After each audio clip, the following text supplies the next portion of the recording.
well, kind of what you described, where you decide to go into one sport or maybe even just two sports. Typically more one is what I think of it personally, and then focus solely on that sport and train year-round in that sport then.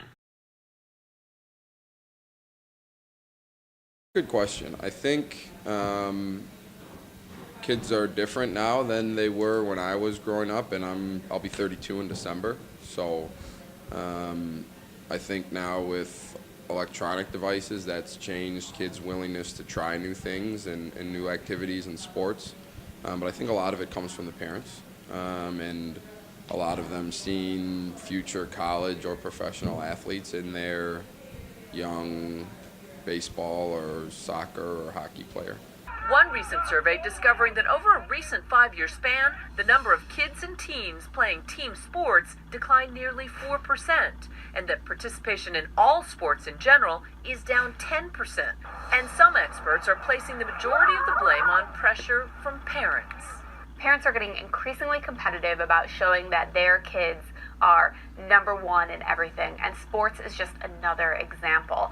One professor at George Washington University surveyed nearly 150 children, asking what they found fun about sports. The results?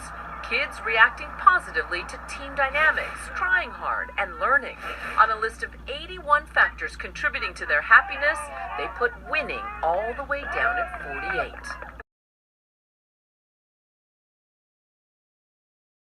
Should be a discussion amongst both parties, but I think ultimately should do what the kid wants to do. Mm-hmm. One that's going to do it, so if he doesn't want to do it, can't force him to do so. I'm certainly no expert on physiology, but when you hear professional trainers talk about even some professional athletes lacking key things to athleticism and not being able to do certain movements or activate certain muscles just because they haven't done so.